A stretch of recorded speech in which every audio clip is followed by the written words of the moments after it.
오늘 새벽 북한이 쏘아올린 위성이 엔진 고장으로 얼마 못 가 추락했습니다. 2시간 반 만에 실패를 인정한 북한은 다시 쏘겠다고 예고했습니다. 서울시가 보낸 경계 경보 문자에 시민들은 혼란을 겪었습니다. 서울시와 행정안전부는 책임 공방을 벌였는데 과연 어디서부터 잘못된 건지 뉴스룸에서 살펴보겠습니다. 포스코 광양제철소 앞에서 고공농성을 벌이던 노조 간부가 경찰이 휘두른 경찰봉에 머리를 다쳐서 과잉진압 논란이 일고 있습니다. 서울에선 정부의 노조 탄압을 규탄하는 대규모 집회가 낮부터 이어지고 있습니다. JTBC 뉴스룸을 시작합니다. 오늘 오전 6시 41분 서울엔 경계경보 사이렌이 울렸습니다. 서울에 사이렌이 울린 건 1983년 미국이 망명 뒤 딱 40년 만입니다. 출근 준비하던 시민들은 놀랐습니다. 놀라서 저마다 119에 대형 포털에 물어보러 가니 둘 다 먹통이 됐습니다. 가방을 싸들고 비닐옷을 입고 지하주차장으로 대피하기도 했습니다. 오전 7시 3분 행정안전부가 잘못된 경보였다고 문자를 보낼 때까지 20분 동안 시민들은 공포와 혼란 속에 각자 도생이었습니다. 서울시와 행정안전부는 종일 잘못 보내다, 아니다, 좀 과했을 뿐이다고 다투었습니다. 정말 누구 말이 맞는지 이 부분은 조금 뒤에 좀 더 자세히 짚어보고요. 먼저 서울의 사이렌을 울리게 한 계기, 북한 발사체 소식부터 짚어보겠습니다. 결론부터 말하면 실패했습니다. 김재아 기자입니다. 북한이 오늘 오전 6시 27분 정찰 위성을 실은 우주 발사체를 발사했다고 밝혔습니다. 앞서 31일 0시부터 다음 달 11일까지 발사 가능 기간으로 예고했는데 첫날 새벽에 바로 발사한 겁니다. 하지만 발사한 지 30여 분 만에 예상 궤적에 미치지 못한 채 추락한 것으로 파악됐습니다. 동발사체는 백령도 서쪽 먼바다 상공을 통과하여 어청도 서방 200여 킬로미터 해상에서 비정상적 비행으로 낙하하였습니다. 당초 북한은 발사체가 평안북도 동창리에서 발사돼 군산 서해상 멀리 1단 로켓이 분리되고 제주도 서쪽 해상에 덮개가 떨어지며 필리핀 루손섬 동쪽 해상에 2단 로켓이 떨어질 것이라고 알렸습니다. 하지만 발사체는 예상보다 일찍 어청도 서쪽 해상으로 추락했습니다. 북한은 2시간 30분 만에 발사에 실패했다고 발표했습니다. 로켓 1단이 분리된 후에 2단을 점화하는 과정에서 엔진이 추진력을 상실했다는 겁니다. 우리 군은 곧바로 인근 해역에서 1단과 2단 로켓을 잇는 부품으로 추정되는 물체를 인양했습니다. 군은 추가 수색을 벌여 잔해 수거가 완료되면 전반적인 성능과 기술 수준 등을 분석할 예정입니다. JTBC 김재아입니다. 북한은 일단 이번 발사는 실패했지만 가급적 빨리 2차 발사에 나서겠다고 했습니다. 그런데 김정은 국무위원장까지 나서서 발사를 독려했는데 왜 실패했을까? 정부 당국에서는 무리한 발사 강행이 원인이라고 보고 있습니다. 홍지용 기자입니다. 북한은 2021년 제8차 당대회에서 군사정찰 위성을 5대 과업 중 하나로 제시하고 개발에 박차를 가했습니다. 지난달에는 김정은 국무위원장이 직접 국가우주개발국을 찾아 독려했습니다. 최종 준비를 다구쳐 끝내며 앞으로 연속적으로 수개의 정찰 위성을 다각 배치하여 2주 전쯤에는 위성 실물을 살펴보고 발사를 최종 승인했습니다. 위성의 이름도 아버지인 김정일 국방위원장을 뜻하는 광명성 대신 만리경으로 바꿨습니다. 정부 당국에 따르면 오늘 발사도 직접 참관한 것으로 추정되고 있습니다. 이 때문에 김정은 위원장이 무리하게 발사에 나섰다는 분석이 나옵니다. 자신만의 업적을 통해서 또 나름대로의 권력 기반을 갖춰야 되는 것이 세습체제의 특징입니다. 김정은이 직접 지시한 이른바 1호 사업이기 때문에 실패가 적지 않은 타격으로 다가왔을 것이고요. 국가정보원은 과거와 다르게 발사 경로를 바꾸다 기술적 문제가 발생했을 것이라고 분석했습니다. 특히 누리호 발사에 자극받아 통상 20일 걸리는 준비 과정을 단축하며 조급하게 발사를 감행한 것도 실패 원인이라고 짚었습니다. 북한이 가급적 빨리 2차 발사에 나서겠다고 밝힌 만큼 조만간 재도전에 나설 것이라는 전망이 나옵니다. 하지만 엔진 결함이 심각하면 몇 달이 걸릴 수도 있다고 전문가는 분석합니다. JTBC 홍지용입니다. 네, 지금부터는 논란의 경보 문자와 사이렌에 대해서 살펴보겠습니다. 아침에 갑자기 사이렌이 울렸고 실제 상황이라고 했습니다. 학교에 가고 출근 준비를 하던 서울 시민들은 놀랐습니다. 오늘 아침 상황 조소희 기자입니다. 아침에 쌌던 짐가방은 아직 그대로 있습니다. 출근 준비를 하다 사이렌 소리를 들었고 일단 짐부터 챙겼습니다. 그런 문자를 처음 받아봐서 일단 짐을 싸고 비상식량 같은 거 싸고 갈 곳은 없고 영문도 몰랐습니다. 출근길 시민들 대부분 비슷했습니다. 윗도리도 다 못 걸친 상태로 그냥 이렇게 반쯤 뛰는 걸음으로 이렇게 나갔는데 다들 약간 어쩔 줄 모르는.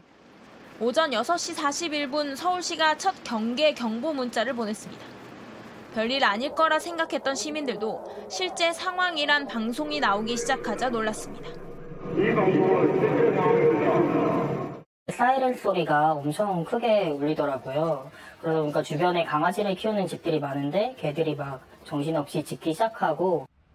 한 시민은 대피 준비를 마치고 지하 주차장으로 뛰었습니다.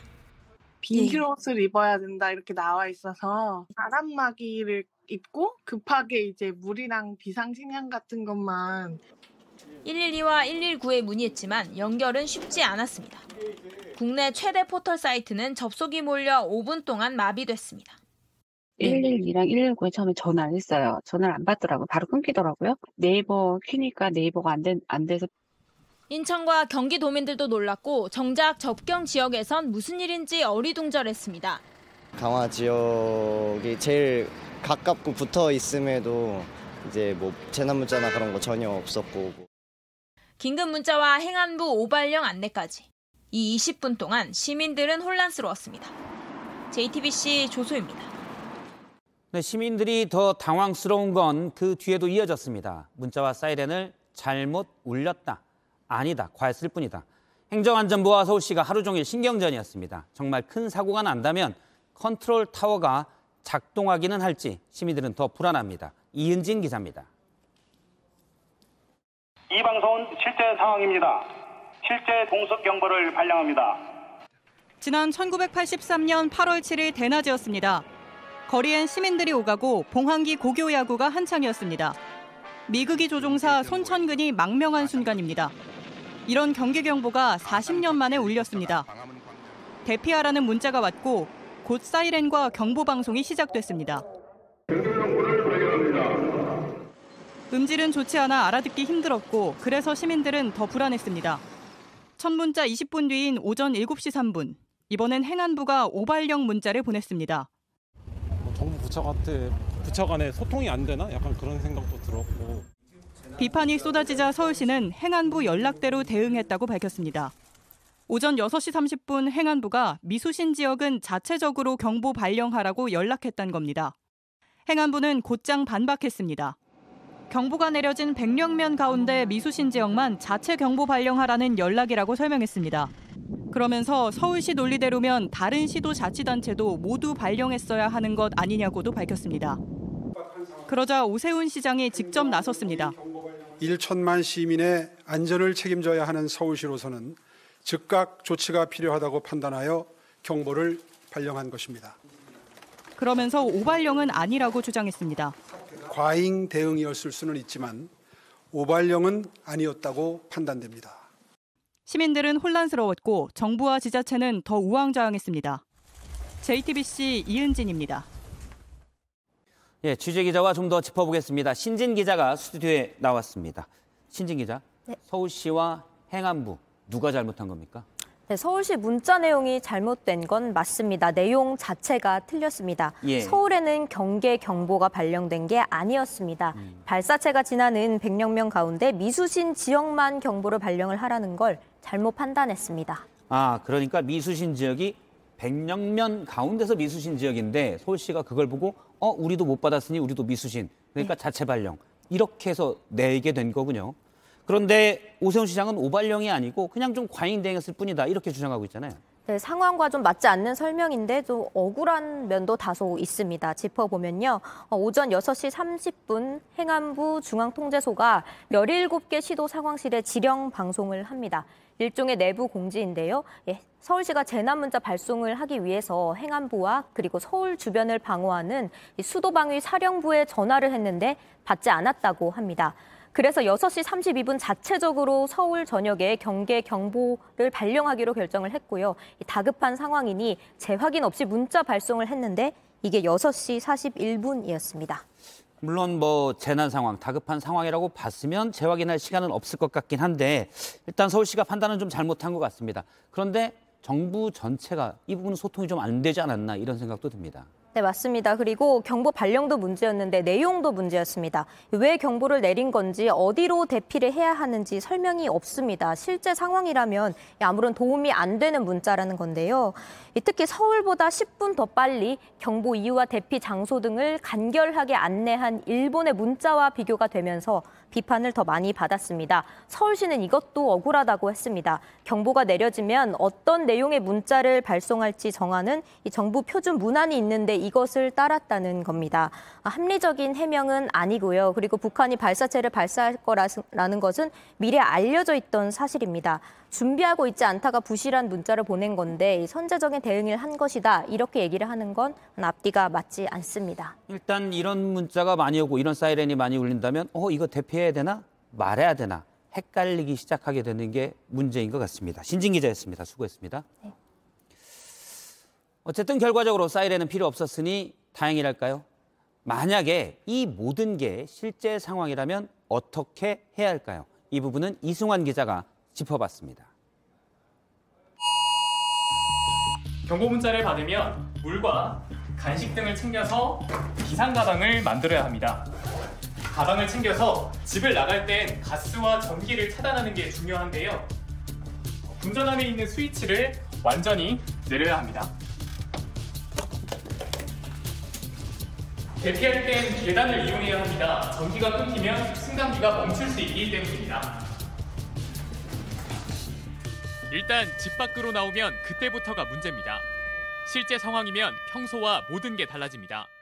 인터넷과 통신부터 끊어질 가능성이 높습니다. 그래서 대피소 위치는 평소에 미리 확인해야 합니다. 가까운 대피소는 안전 디딤돌 앱에서 봐두는 게 좋습니다. 급할 땐 일단 지하 주차장이나 지하철역으로 가야 합니다. 아이들에겐 주기적으로 교육해야 합니다. 가족들끼리 어떻게 할 것이냐, 어디로 대피할 것이냐 이런 것들을 미리 습득해 두면 급박한 상황에 대비하는 방법은 결국 평소 준비밖에 없습니다. JTBC 이승환입니다. 네, 오늘 민주노총의 대규모 도심 집회가 있었습니다. 2주 전 1박 2일 집회를 계기로 정부가 캡사이신 분사까지 언급하면서 강경 대응을 예고했던 만큼 아침부터 긴장감이 감돌았습니다. 현재도 집회가 이어지고 있는데요. 지금 상황 어떤지 취재기자 연결해 보겠습니다. 자, 한민정 기자, 아직 집회가 이어지고 있습니까? 네, 이곳에선 저녁 7시부터 원래 건설 노동자 고 양회동 씨를 추모하는 행사가 열릴 예정이었습니다. 매주 수요일마다 하던 문화제인데 오늘은 저녁 9시까지 정식 집회 신고까지 해둔 상태였는데요. 그런데 행사 시작 전 경찰이 분향소 천막 설치가 불법이라며 철거를 시도하면서 충돌이 벌어졌는데요. 경찰은 천막을 설치해 질서를 문란하게 했다며 불법 행위라고 주장했습니다. 결국 지금은 이렇게 천막이 다 없어졌고 현장에는 나무 조각 흔적만 남아 있습니다. 대치하던 경찰은 캡사이신을 뿌릴 수도 있다는 경고를 하기도 했습니다. 이 과정에서 경찰은 노조원들을 한 명씩 끌어냈는데요. 지금까지 4명이 연행됐고 저항하던 노동자 1명이 의식을 잃는 등 부상자도 생겼습니다. 지금 현장에는 노동자 700여 명이 모여 있고 7시 20분부터 일단 문화제는 진행되고 있습니다. 네, 그리고 오늘 낮에는 수만 명이 모이기도 했는데 그때는 충돌이 없었습니까? 네, 그렇습니다. 오늘 낮 경찰청 앞에서는 금속노조가, 용산 대통령실 앞에서는 건설노조가 각각 집회를 했었는데요. 정부가 노조 탄압을 멈추고 집회의 자유도 제대로 보장해야 한다고 목소리를 냈습니다. 정부가 최근 집회에 대한 강경 대응을 계속 언급했던 상태라 현장 곳곳에선 종일 긴장이 이어지긴 했지만 충돌이나 체포 상황은 없었습니다. 낮에도 현장 곳곳에선 기동대원들이 캡사이신 장비를 들고 있는 모습이 목격됐습니다. 모두 모여서 진행하는 본 집회는 4시부터 5시까지 이어졌는데요. 원래 경찰은 5시 이후 퇴근길 집회를 열면 막겠다고 했는데 5시를 조금 넘겨 마무리가 되면서 퇴근길 충돌 상황도 없었습니다. 지금 문화제 진행 과정에서 또 다른 긴급 상황이 발생하면 추가로 전해드리겠습니다. 네, 잘 들었습니다. 한민정 기자가 전해드렸습니다. 이런 와중에 경찰이 노조 간부를 제압하는 과정에서 무릎으로 목을 짓누르고 또 경찰봉을 휘둘러서 머리를 다치게 하는 일도 벌어졌습니다. 경찰은 정당한 대응이라고 했지만 과잉 진압 논란도 커지고 있습니다. 임예은 기자입니다. 사다리차 2대가 7m 높이의 막루로 다가갑니다. 고공농성 중이던 노조 간부가 쇠파이프로 난간을 치며 저항합니다. 사다리차에 나눠 탄 경찰 4명이 한꺼번에 경찰봉을 휘두릅니다. 어깨와 머리를 맞고 휘청이자 주저앉을 때까지 내리칩니다. 결국 이 간부는 정수리가 찢어졌습니다. 임금교섭이 1년 넘게 밀리자 농성에 나섰고 이를 진압하는 과정에서 벌어진 일입니다. 경찰 여러 명이 노조 간부 1명을 둘러쌉니다. 힘으로 제압해 넘어뜨리더니 무릎과 손으로 목을 짓누릅니다. 뒤로 꺾인 팔에 수갑을 채워 연행합니다. 어제도 경찰은 같은 곳에서 진압을 시도했습니다. 이걸 막던 또 다른 노조 간부를 이렇게 붙잡았습니다. 농성장의 벼랑 끝에서 노동자를 폭력 진압하는 정권에 대해 이제 어떤 기대도 없다. 경찰은 쇠파이프를 휘두른 노조원을 제압하기 위한 정당한 대응이었다고 설명했습니다. 한국노총은 과잉 진압에 반발해 내일 예정된 노사정 간담회에 나가지 않겠다고 밝혔습니다. JTBC 임예은입니다. 정부와 노조가 이렇게 부딪히는 건 자정 이후는 물론 출퇴근 시간 집회도 금지하겠다고 밝혔기 때문입니다. 이런저런 단서들이 달렸지만 이게 실제로 가능한 건지 조보경 기자가 팩트체크해봤습니다. 지금은 자정까진 집회가 가능합니다. 자정 이후는 규정이 없습니다. 헌법재판소는 2009년과 2014년 해가 진 이후 자정까지 집회를 막는 건 위헌이라고 결정했는데요. 자정 이후는 국회에서 논의해야 했지만 그렇지 못했기 때문입니다. 그래서 정부와 여당이 자정부터 새벽 6시까지 집회를 막는 법을 만들겠다고 나선 겁니다.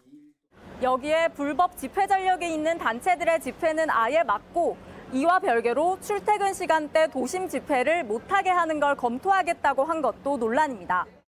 과거의 어떤 행위를 갖고 다시 이제 불이익을 주겠다는 건데 합당한 건가? 위반 행위를 얼마쯤 하면 집회를 금지할 수 있다는 건지 기존을 어떻게 만들든 논란될 것 같아요. 모두 집회의 자유는 최소한으로 침해해야 한다는 헌재의 결정 취지와는 맞지 않는다는 지적이 나옵니다.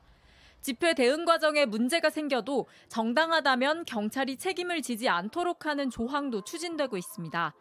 이미 국민의 기본권을 침해할 수 있다는 우려가 여러 번 나온 바 있습니다. 여기에 6년 만에 등장한 캡사이신 분사에 대해서도 인권단체들은 시대에 역행하는 것이라고 비판했습니다. JTBC 조보경입니다. 내일부터는 코로나 때문에 생겼던 조치들이 사실상 모두 사라집니다. 우리나라에서 코로나19 확진자가 처음 확인된 지 약 3년 4개월 만입니다. 그동안 자리를 지켰던 임시선별검사소도 사라지고 또 중앙재난안전대책본부 회의도 오늘을 끝으로 긴 임무를 마무리했습니다. 먼저 정인아 기자가 현장 취재했습니다. 긴 줄의 끝이 보이지 않습니다. 코로나 확산세가 한창일 땐 하루에 2,000명 가까이 몰렸습니다. 의료진 12명이 밥 먹을 틈도 없이 일했습니다. 최근엔 이렇게 한산합니다. 그렇게 2년 6개월을 지킨 검사소가 오늘 문을 닫았습니다. 언제 끝나나 했는데 걱정은 많이 했지만 그래도 사명감 갖고 일했습니다. 처음엔 3주만 운영할 예정이었습니다. 서울역 같은 경우에는 워낙 노숙인 분들이 많았기 때문에 그분들이 핸드폰이 없고 격리할 자택이 없기 때문에 업무가 굉장히 어려움이 많았습니다. 하나, 둘, 셋. 3년여 동안 심각으로 돼 있던 질병청 상황판도 바뀌었습니다. 이제는 더 이상 심각 단계의 방역 조치가 필요하지 않은 관리 가능한 수준의 감염병이 되었습니다. 방역 대책을 이끌었던 중앙재난안전대책본부도 오늘 691번째 회의를 끝으로 임무를 마쳤습니다. JTBC 정인아입니다. 네, 이제 코로나에 걸려도 격리하지 않아도 되면서 당장 직장인들은 코로나에 걸려 아파도 쉬지 못하고 출근을 해야 하는지가 걱정입니다. 일부 대기업은 자체적인 지침을 내놨지만 그렇지 않은 곳들이 많습니다. 황예린 기자입니다. 지금도 아프면 쉬기 쉽지 않습니다. 병가를 쓴다고 하면 진단서 제출부터 시작해서 굉장히 많은 서류를 원해요. 그렇다고 해서 유급도 아닙니다. 코로나는 그나마 의무여서 쉬었습니다. 하지만 이제 권고로 바뀌면 제대로 쉴 수 있을지 걱정입니다. 또 무급 휴가를 받기 위해서는 진단서부터 안 주기 위해서 온갖 가진 방법을 다 써요. 사실상은 저희가 어쩔 수 없이 그러면 제가 결근을 하겠습니다 하고. 업무 강도가 높은 콜센터 특성상 더 따지기도 힘듭니다. 택배 노동자들도 마찬가지입니다.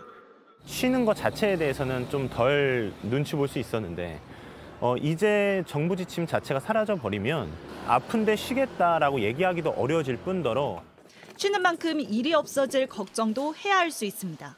내가 쉬게 되면 그 수행률이 확 떨어지게 되고 그러면 제 구역이 회사에서 회수해버려서 사실상 해고되는 그런 상황이. 일부 대기업들은 3일이나 5일 격리 등 지침을 내놨습니다. 하지만 소규모 영세업체 등은 아직입니다. 정부가 자율적으로 격리를 권장한다고만 밝히면서 아프면 쉴 권리에 사각지대가 생길 거라는 우려가 높습니다. JTBC 황예린입니다. 오늘부터 대출 갈아타기 서비스가 시작이 됐습니다. 스마트폰으로 10분 정도 절차를 밟으면 지금 대출보다 이자가 더 싼 대출로 바꿀 수도 있다는 건데요. 조금이지만 금리가 낮아졌다는 사람들도 있었지만 별다른 설명 없이 거절을 당했다는 사람도 적지 않았습니다. 오원석 기자가 알아봤습니다.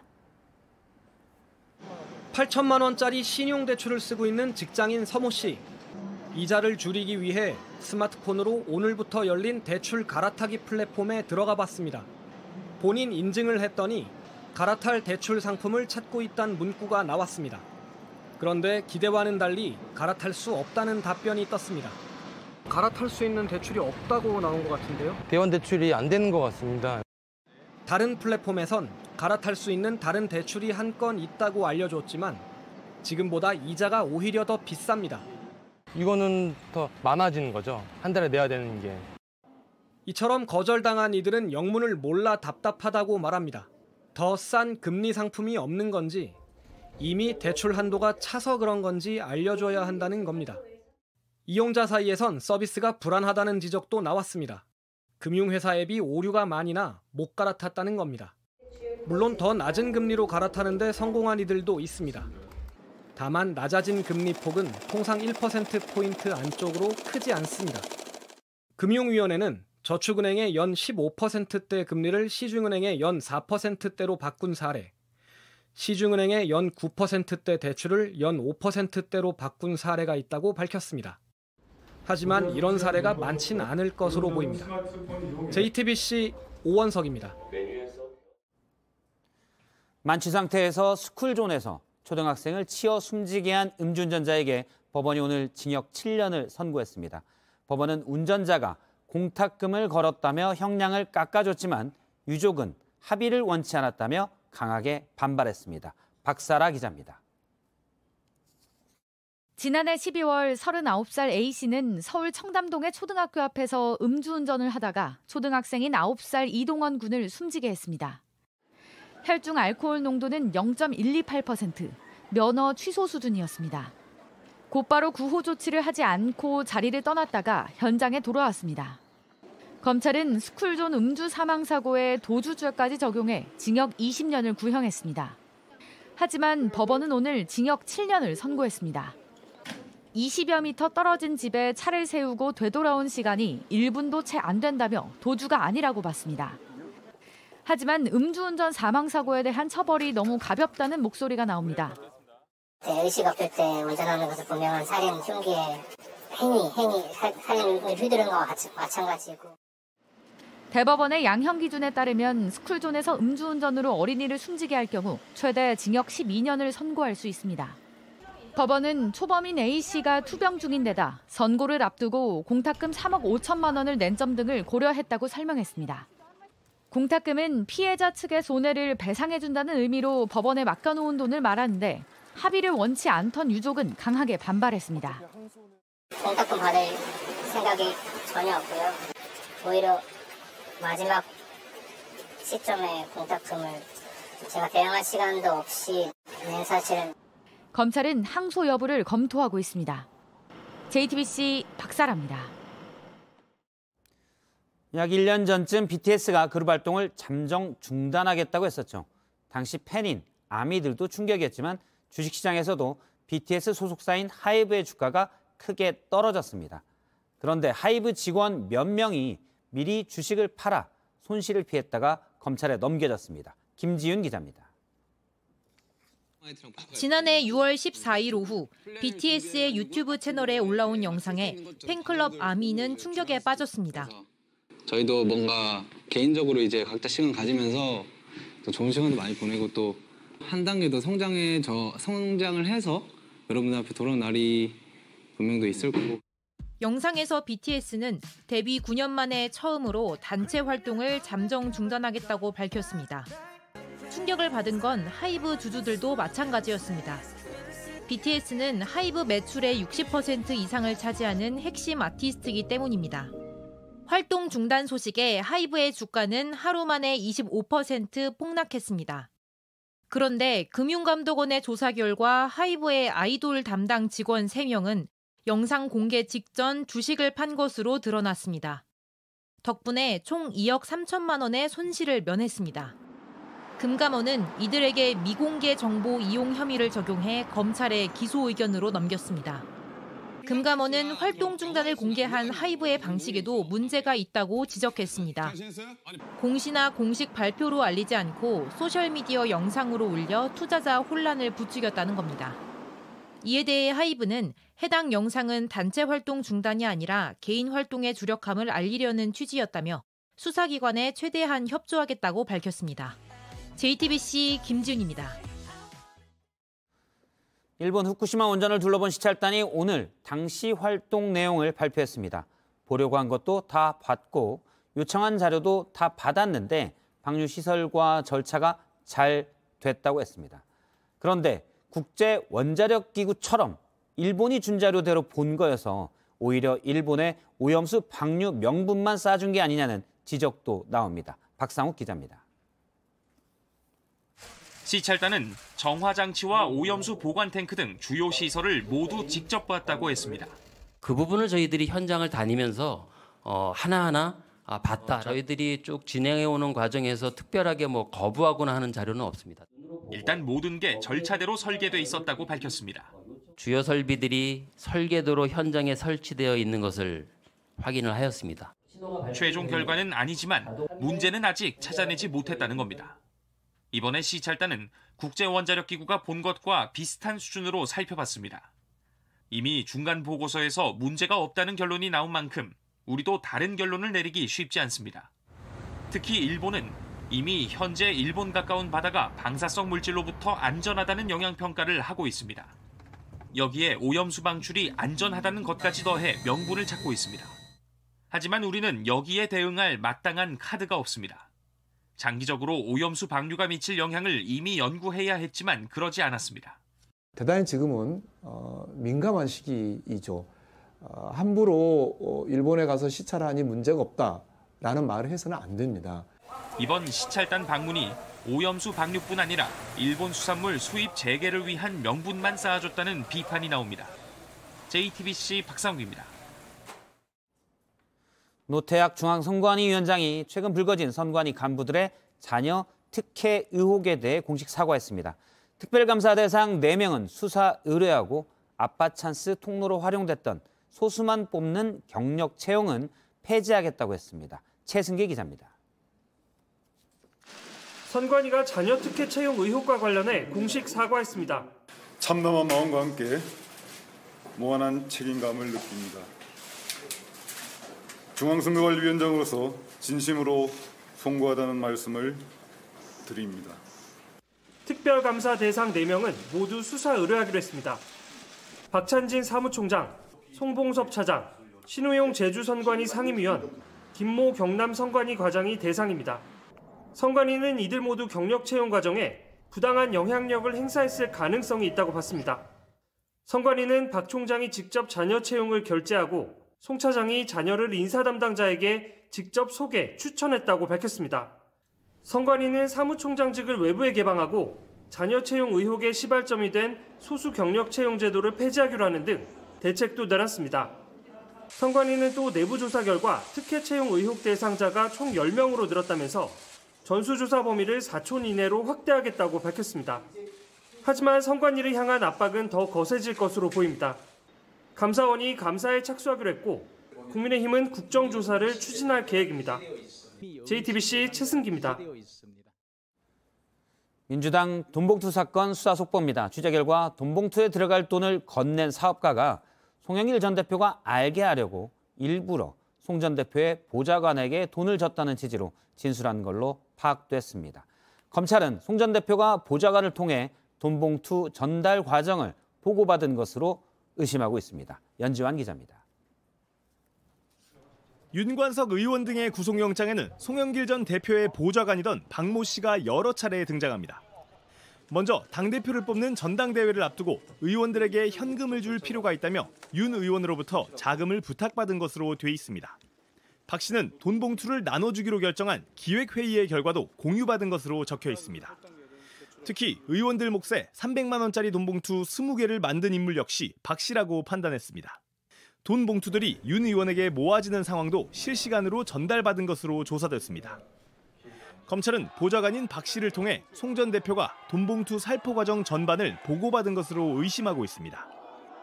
취재 결과 돈 봉투에 쓸 5천만 원을 마련했다는 사업가 역시 자신이 돈을 댄 것을 송 전 대표가 알게끔 하려고 보좌관 박 씨에게 돈을 줬다는 취지로 검찰에 진술한 것으로 파악됐습니다. 사실상 박 씨와 송 전 대표를 한 몸처럼 인식했다는 얘기입니다.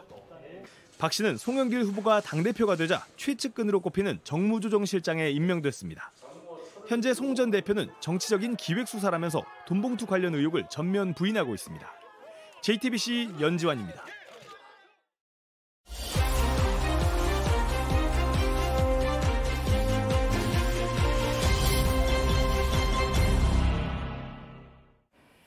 갓난 아기 때 아버지를 떠나보낸 아들이 70년 만에 백발의 노인이 돼서 아버지 유골 앞에 섰습니다.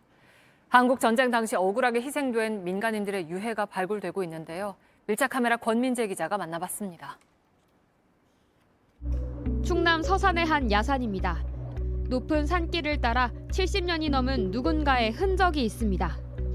산을 올라오면 이렇게 폭과 깊이가 1m가 채 되지 않는 좁은 구덩이가 있습니다. 한국전쟁 당시 사격을 할 때 사람과 물자를 보호하기 위해 만든 건데 이곳을 따라 79에 가까운 유해가 빽빽하게 발굴됐습니다. 붉은 흙 위로 흰 유해들이 선명히 드러납니다. 1950년 가을 국군과 경찰이 무고한 민간인들에게 총을 쏜 장소입니다. 진실화해위원회는 서산에서만 최소 1,860명이 넘는 사람들이 희생된 것으로 파악하고 있습니다. 발굴 2주 만에 드러난 유해들은 처참했던 당시 상황을 그대로 담고 있습니다. 위창이 구두로 추정되고요.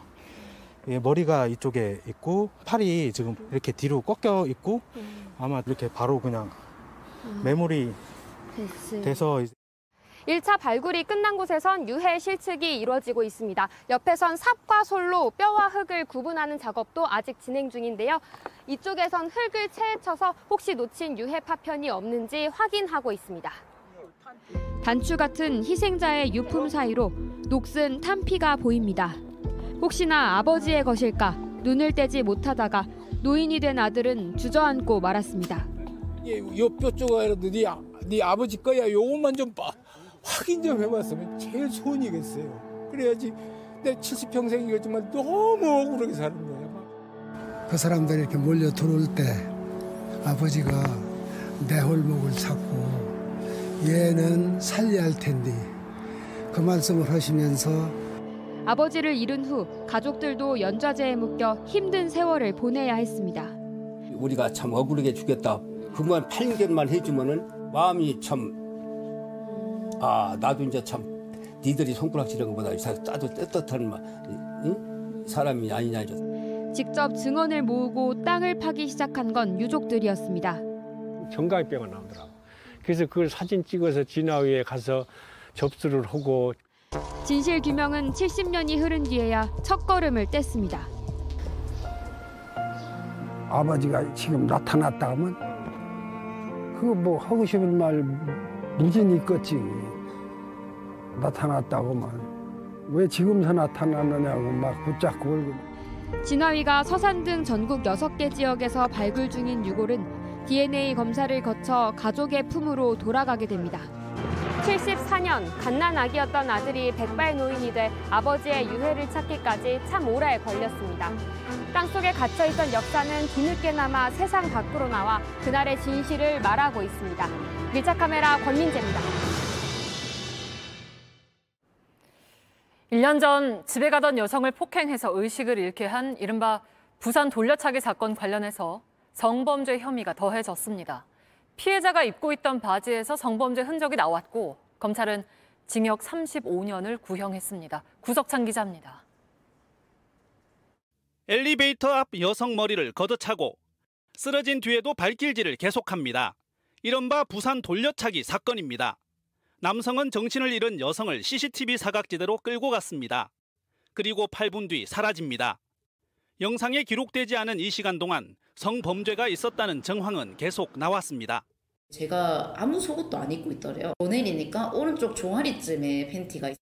하지만 최초 수사 단계에선 성범죄에 중점을 두지 않아 물증이 충분하지 않았습니다. 결국 1심에선 살인미수 혐의만 적용됐습니다.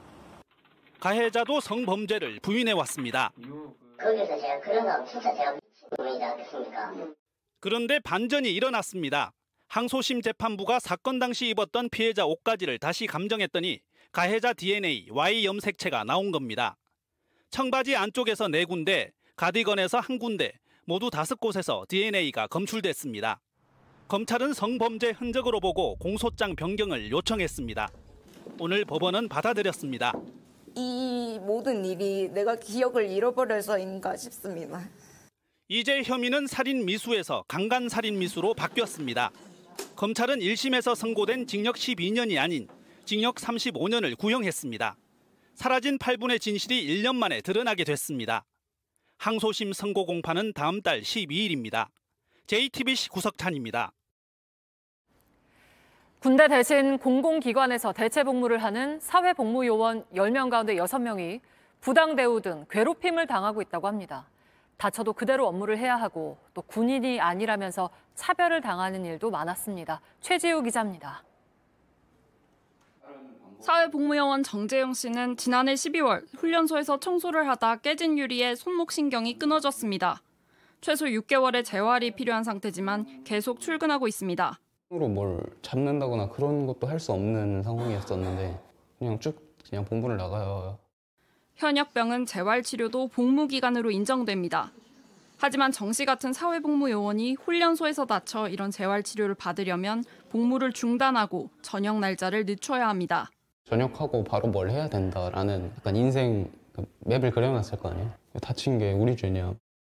다른 사회복무요원 A씨는 코레일에서 병역의무복무자 할인 승차권을 구입했다가 요금의 10배인 24만 원을 물어내란 요구를 받았습니다. 사회복무요원은 할인 대상이 아니라며 물어내지 않으면 철도경찰에 넘기겠단 말도 들었다고 합니다. 사회복무요원 노조가 350명을 대상으로 실태를 조사했더니 응답자의 64%가 이런 부당 대우와 차별, 폭행을 당한 적이 있다고 답했습니다. 병역 의무를 이행 중이지만 군인도 아니고 노동 중이지만 노동자도 아니라고 하여 어디에도 소속되지 않습니다. 2021년 사회복무요원을 보호하기 위한 병역법 개정안이 발의됐지만 아직도 국회를 통과하지 못했습니다. JTBC 최지우입니다. 한 마리 개의 죽음을 놓고 멕시코 국민들이 분노하고 있습니다. 펄펄 끓는 솥에 누군가 개를 던져넣는 영상이 공개되면서인데요. 대통령까지 나서서 동물에 대한 보살핌을 호소했습니다. 모바일 이슈 시작합니다.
불이 났을 때 빨리 대피하라고 알려주는 비상벨입니다. 아파트나 사무실 또는 상가에 있을 때 비상벨 들어보신 분 꽤 있을 겁니다. 그런데 이건 정말 고쳐야 하는데 비상벨이 울리면 바로 대피하기보다는 일단 옆 사람을 보는 사람이 많다는 겁니다. 뭐지? 진짜 불인가? 문제는 그 옆 사람도 나를 보고 있습니다. 그래서는 안 되지만 비상벨 오작동이 많다 보니 무뎌진 것도 있습니다. 그래서 아예 꺼놨다가 실제 인명피해가 난 것도 있었습니다. 오늘 아침 서울 시민들에게 배달된 재난 문자와 사이렌. 서울시와 행정안전부가 잘못 보냈다, 아니다 싸웠는데 일단 오세훈 서울시장의 말을 들어보겠습니다. 안전에는 타협이 있을 수 없고 과잉이다 싶을 정도로 대응하는 것이 원칙입니다. 네, 맞습니다. 재난에는 과잉 대응해야 합니다. 그런데 문자 하나 툭 보내놓고 가만히 있는 건 일단 대응이 아닙니다. 대피할 준비를 어떻게 해야 하는지, 어디로 대피할지, 그럼 학교 갈 준비하다가 비상식량 챙기고 출근하다가 자동차 놔두고 방공호를 가야 하는지, 여기에 대한 사회적 합의와 그리고 매뉴얼이 있어야 그게 진짜 대응입니다. 북한은 미사일을 또 쏠 것이고 그때마다 우리는 사이렌을 울린다면 방공호로 피하는 대응을 할 수도 있습니다. 실제 북한이 의도든 실수든 실제 위험한 상황이 생길 수도 있기 때문입니다. 만약 그렇게 대응하기로 우리가 사회적으로 합의한다면 우리는 문자 하나가 아니라 일단 방공호도 더 짓고 회사 근태란에는 공습경보도 들어가야 합니다. 그런데 거기까진 모르겠으니 일단 문자 보냈으니 알아서 하라고 하면 그건 대응이 아니고 자칫 문자만 양치게 만들 수 있습니다. 다시 보겠습니다. 스포츠 뉴스입니다. 모처럼 기지개를 켜던 야구계에 또다시 파문이 일었습니다. 지난 WBC 기간 중 몇몇 선수들이 술을 마셨다는 의혹 때문입니다. 선수들은 주점에 간 건 맞지만 경기 전날은 아니었다고 주장했습니다. 최하원 기자가 자세한 내용 전해드립니다. 올 시즌 프로야구 주중 최다 관중이 들어찬 날 음주 의혹이 야구계를 또 한 번 흔들었습니다. WBC 출전 선수 일부가 대회 기간 중 술을 마셨다는 의혹이 제기된 겁니다. 한 매체는 대표팀 투수 몇 명이 여러 차례 유흥주점을 찾았다 주장했습니다. KBO는 경기가 끝난 뒤 바로 진상 파악에 나섰습니다. 의혹을 받는 선수 3명에게 경위서를 요청했고 각 구단도 자체 조사를 진행하는 한편 KBO 조사에 성실하게 협조하겠다는 입장입니다. 최초 보도가 증언을 바탕으로 이뤄진 만큼 KBO는 사실관계를 면밀하게 따져볼 계획입니다. 선수들은 룸 형태가 아닌 곳에서 다음 날 경기가 없을 때 마셨다고 주장했습니다. 오사카에서 도쿄로 이동한 7일과 10일 일본전을 치른 뒤 해당 업소를 갔다 인정했습니다. 호주와 일본에 잇따라 지면서 1라운드 탈락을 떠안았기에 언제, 얼마나 술을 마셨고 경기력에 영향을 미칠 정도였는지가 관건입니다. 음주 자체가 처벌 대상은 아니지만 사회적 물의를 일으킨 것으로 판단되면 징계할 수 있습니다. 국가대표 운영 규정에 어긋남이 있는지 깊이 좀 살피고 추가로 징계 등의 조치가 필요하다면 진행을 할 예정입니다. 아시안게임 최종 엔트리 발표도 앞두고 있어 조사에 속도를 낼 전망입니다. JTBC 최하은입니다. 이곳은 베를린일까요? 진천일까요? 7월 말 베를린에서 열리는 세계선수권 대회를 앞두고 진천선수촌 양궁장에 특별 세트가 마련됐습니다. 현지와 비슷한 환경을 만든 건데요. 파리올림픽 출전권이 걸린 대회여서 연습부터 살벌합니다. 역시 10점. 와. 여자부가 10-10-10을 시작부터 기록합니다. 불꽃 튀는 국가대표 남녀팀의 대결. 경기 초반 안산, 강채영, 임시현이 내리 10점을 넣고자 앞서나 싶었는데 남자팀이 뒷심으로 승리를 가져갔습니다. 기상센터입니다. 오늘은 내륙 지역을 중심으로 기온이 크게 올랐는데요. 자, 보시는 것처럼 수도권을 중심으로 30도 안팎의 기온을 보인 반면에 강원 동해안은 20도를 밑돈 곳도 있습니다. 자, 그렇다면 내일은 어떨까요? 내일 이 중부지방은 오늘만큼 덥겠지만 남부지방은 비가 내리며 비교적 선선하겠습니다. 예상되는 비의 양을 보시면 이 제주도에는 모레 오전까지 최고 40mm의 비가 내리겠고요. 남해안과 경상해안은 5에서 20mm, 충청 남부와 남부지방은 5mm 안팎의 비가 내리겠습니다. 기온 보시겠습니다. 내일 아침 기온은 서울 19도, 대전 16도 등으로 오늘과 비슷하겠습니다. 낮 기온은 전체적으로 오늘보다 조금 낮은데 중부지방은 강릉이 30도까지 오르는 등 더운 곳이 많겠고요. 반면에 남부지방은 광주 23도, 대구 24도 등으로 평년 기온을 크게 밑돌겠습니다. 물결은 남해 먼바다에서 최고 4m까지 매우 높게 일겠습니다. 금요일 오전까지는 이 남해안과 이 제주도에서 비가 오겠습니다. 주말엔 전국이 맑겠습니다. 한편 제2호 태풍 마와르는 현재 일본 쪽 해상으로 올라가고 있습니다. 앞으로 일본 남쪽 해상으로 진출하면서 점차 세력을 잃고 소멸할 것으로 전망이 됩니다. 우리나라에 직접적인 영향은 없겠지만 남해상으로 수증기를 공급하고 또 너울성 파도가 높게 일 수 있어서 주의를 해야겠습니다. 6월의 첫날인 내일은 해운대 해수욕장이 개장하는 등 본격적으로 여름이 시작됩니다. 부산시 보건환경연구원이 이들 해수욕장의 수질과 또 백사장의 모래를 조사를 해보니까 대장균 수치나 중금속 오염도 등이 환경 기준에 적합한 것으로 나타났습니다. 이렇게 깨끗한 바닷가지만 여름 휴가철이 되면 각종 쓰레기로 몸살을 앓게 되는데요. 이럴 때 필요한 게 바로 비치코밍입니다. 해변과 빗질의 합성어로 이 해변을 빗질하듯 쓰레기를 주워 모으는 활동입니다. 비치코밍을 할 땐 뾰족한 물건에 대비해서 마대자루와 장갑 등을 좀 준비하는 게 좋겠고요. 바닷물이 들어오는 만조 시각과 바닷가 지형도 잘 파악하는 게 필요합니다. 그리고 이 조개 껍데기 같은 표류물 등은 쓰레기가 아니라 재활용해서 액세서리나 예술 작품으로 다시 만들 수가 있습니다.